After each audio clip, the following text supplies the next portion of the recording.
rolling. Hey everybody, we are at Overland Expo in SoCal and we're going to do the first live install of a Cuddy S1 adapter kit. This is unscripted, so let's see if we actually get it right, and we've got all the parts and all the tools. Tool wise, we've got an 11/64 drill or 4mm, a Phillips screwdriver, a knife or some cutters, and a countersink and some pliers. And I'm hoping that's everything, because it's all I got. Oh, there's also a really thin pilot drill, which we'll also have, like, I don't know, an 1/8 or something like that. Okay, first thing first, we're going to install the electronics box. And to do that, just take everything out of your Cuddy and offer it up at the back wall. There's a little groove to locate it, so offer it right up and just get in and drill.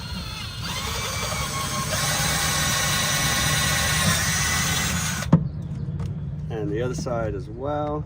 You need a relatively small drill for this, just to warn you. Okay, he's done. I'm going to go around the back with a countersink.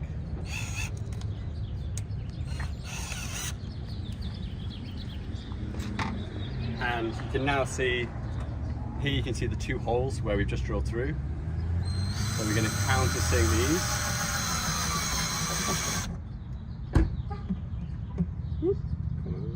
There we go. Okay, and we're done. Excellent. So far so good. Next, we're going to take out, hopefully somewhere in here, a small bag of screws. A small bag that's very hard to find in your box of goodies. Okay, I'm going to put everything in here so I don't lose it. That's safe. And you're going to want the M4 bolts with a lock nut. We'll do it from this side, and you're going to pop the bolt through the back, the nut on the inside, and we're just going to get that started. There we go. Next, we're going to install the control panel. Now in this one we have the version of Cuddy that doesn't have the pre-molded holes, so we're going to have a mount that will sit just here, the opposite side to the plates. We're going to need a mount. I'm going to leave the circuit board in there and we'll install it. We are going to need a slightly smaller drill. This one looks to be perfect. 9/64. Locate the mount where you want it to go, and then brave yourself as you drill into your very lovely composting toilet.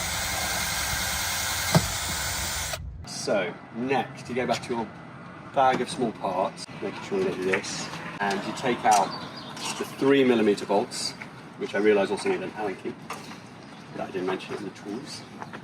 And all we're going to do now is carefully not lose out your circuit board.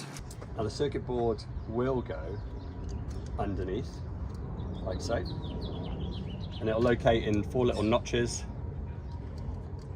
like that, and then we'll mount it on top with the buttons. However, we need to make a hole for the cable to go through, so there's a tiny little pilot drill to locate where that needs to be, so you don't have to guess. Got my drills. So we're going to drill a nice little, that looks like a 16th or 5/64, 1.5 mil probably for the rest of the world.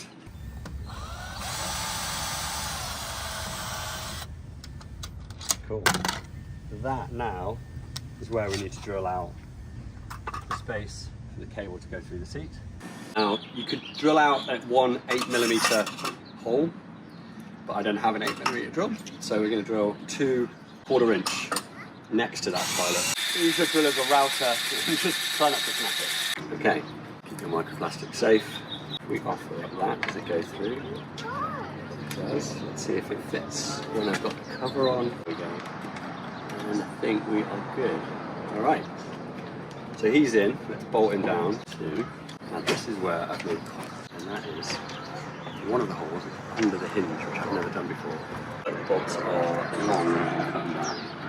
Okay. If you notice, that bolt is now under the hinge, so I'm going to figure out how. Cool.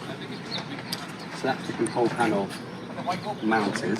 Next, there's a little sticker over it, so you can see what all the buttons actually mean. So it's going to go with the leaves at the top and the battery at the bottom. You want to try and line up the dots to the holes and use the little rim around to centralize it. Cool. And check that it's clicking. Press it down and you are good. Amazing. That's that done. Now, we're going to power it. So we need another little bag of parts, and we're going to take the zip tie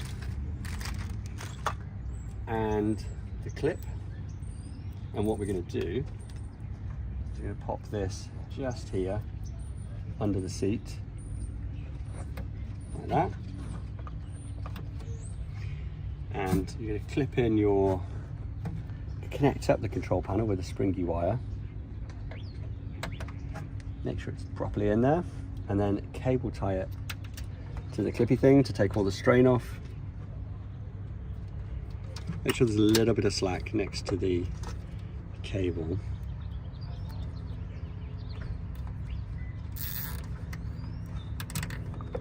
There we go.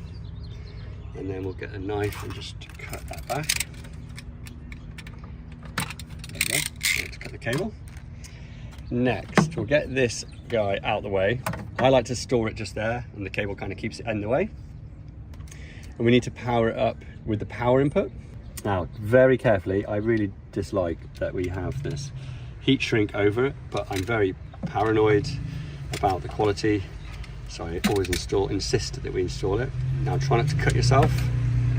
It's actually easier to do this with cutters than a knife. Carefully try not to cut the fan wire as well, and just wire in the S1. So another important feature is a bag pusher, we call it, and a bag holster. This enables you to install the bags in your Cuddy, or the new liners as it were. And this is just a little holder that goes on the side. Peel off the double-sided tape.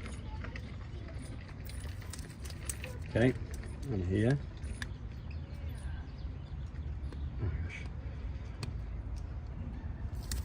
Okay, and it just locates in these ribs. There's a little slot. Pop it a couple of inches below, press it on, and that lives in there, so you don't lose it, which you will, but we'll sell them on our website, don't worry. That, I believe, is ready to go in terms of install. We will leave it there. What else have we got? No, we don't need that. Those for another part. You can take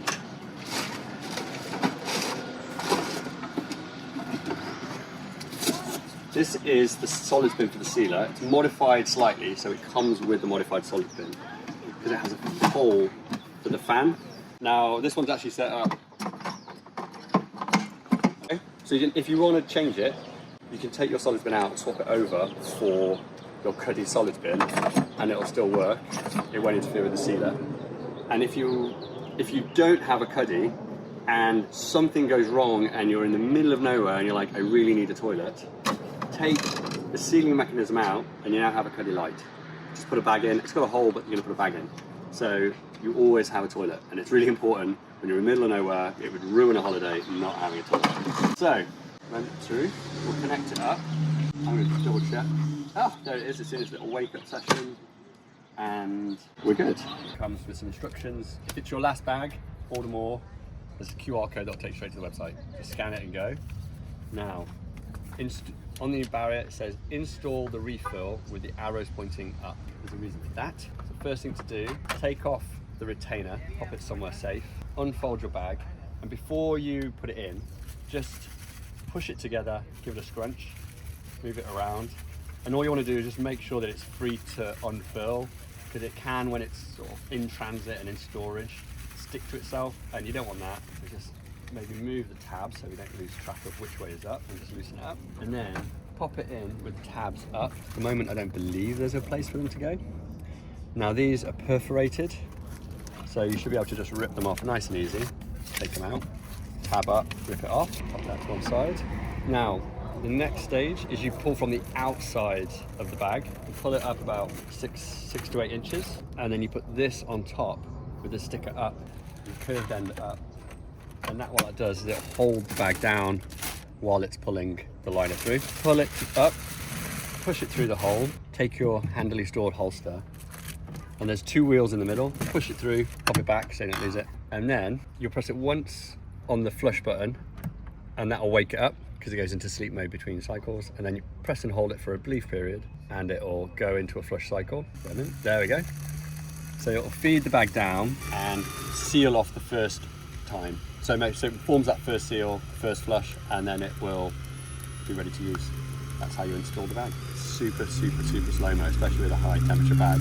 Interesting. And how do you know when it's done? So the lights illuminate around here, and they'll slowly work their way up. It basically heats for this much time and then spends ages cooling down. Oh, yeah. And then at the very end, when it's like a safe temperature, it'll open up and all the lights will go out. And then recharging the battery, can that be done through this code? That is, yeah. So the bat just goes into the wall. So because it's got an inbuilt battery, it doesn't require loads of power. Right. So actually what you're doing is constantly just trickle charging the battery. Yeah, when it needs 4 amps, it takes it from the battery, not from your electrical system. Yeah. So the flush cycle with the high barrier bag is probably going to be like 3 to 5 minutes. With a compostable bag, it's probably about 1.5 to 2 minutes, just because it melts so much lower temperature. It's actually the cooling that takes the most time, and it takes forever to take those last few degrees off down to 60 degrees. Yeah. Cool.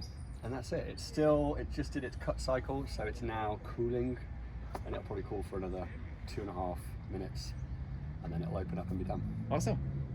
When you are changing the liner, so the heating element is just there. Yeah. It's covered in Teflon. Just make sure there's no plastic stuck to it. That'll make sure you always have a good seal. Yeah. The other side, there's a big foam pad with Teflon stuck to it. Again, just make sure it's got no residue of bag, anything like that. It shouldn't, because it's non-stick, but it can. Yeah. So it works like a food vacuum sealer. Exactly. Yeah. Exactly. Reseal a meal. Yep. And Literally. if you can actually replace the heating elements as well. Like I think some of them you can, some of them you can't. But if you ever needed to do that, you shouldn't need to for years. But it'd be a case of taking these screws off for me, and you can just unscrew it, connect the new one. But yeah, that's brilliant. if you forget to connect this, and you're like, hey, flush, it'll restart, and when you press flush, it'll just flash 3 times and be like, oh, and you're like, okay. User error. Yeah.